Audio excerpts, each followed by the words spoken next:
If you're a lover of British cheese, Stilton, fancy cheddar, this is a sad story. Canada, believe it or not, slapped tariffs of more than 200% on imports of cheese from Britain at the start of this year.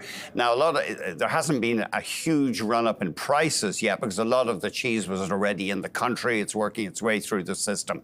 However, there could well be shortages of this type of cheese in the future. We're joined by Mike van Massel, food economist and associate professor at the University of Guelph. Thank you very much indeed for coming on the show. Thanks for having me, Andrew. Britain is not a massive supplier of cheese to Canada, but there are going to be huge tariff barriers to imports of the product from the UK. Well, the tariff barriers have existed before, and in fact, there are some lower tariff import quotas for British cheese. We've just bumped up against that, and because we don't have a new agreement since Brexit, the incremental cheese will be at a higher will be at a higher tariff rate. So we won't see a whole bunch of impact on what was existing, but if our demand for the people who want to bring in more cheese from Britain, they'll have to pay a higher tariff rate. Oh, I see. So the quota was sort of grandfathered from when Britain was part of the EU?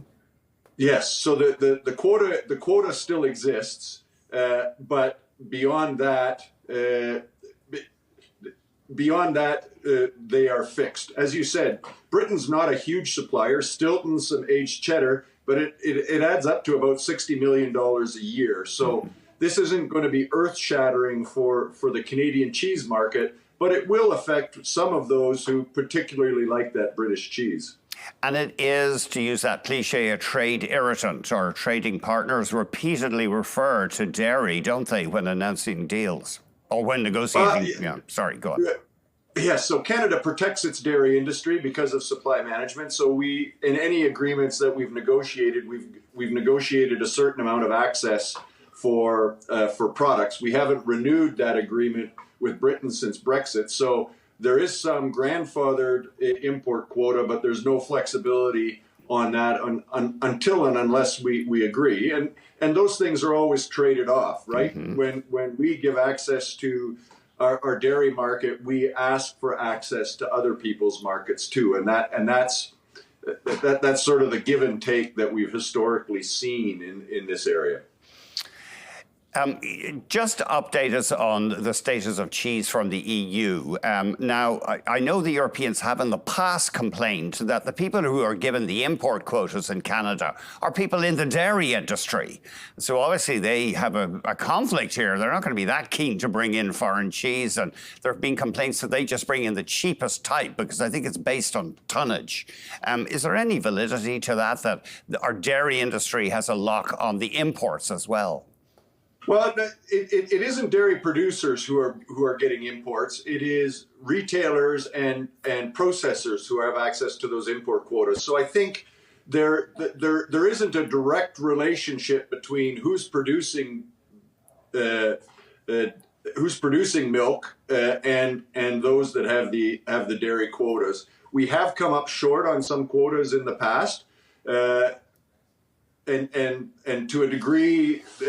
That may be because of some resistance. It may be price considerations because it's not entirely quota free, and it just may be, and it may be. So, some of these people who are producing or selling cheese are not buying as much as the Europeans think we should.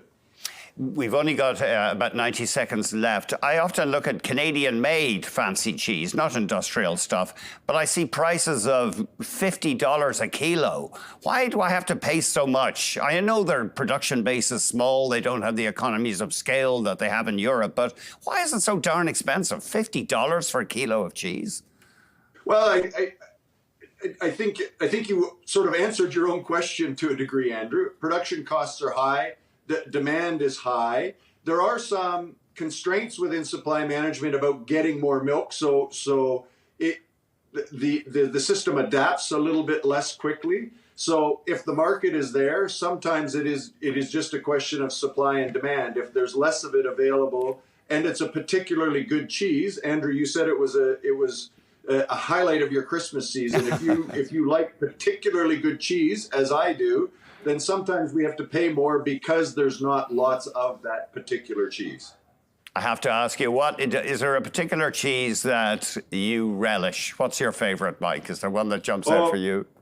I love a good blue cheese, and I'm a big fan of Havarti too. So Havarti, yeah. I was once lucky enough to visit the Auvergne region in France, and you go into the humblest little corner store, and there's just beautiful selection of blue cheeses. Anyway, I'm making. Yeah, and Canada produces some great blue cheese and some other soft ripened cheeses which are heavenly. It's so expensive, though. But in any case, enough of my woes. I'm not that badly off.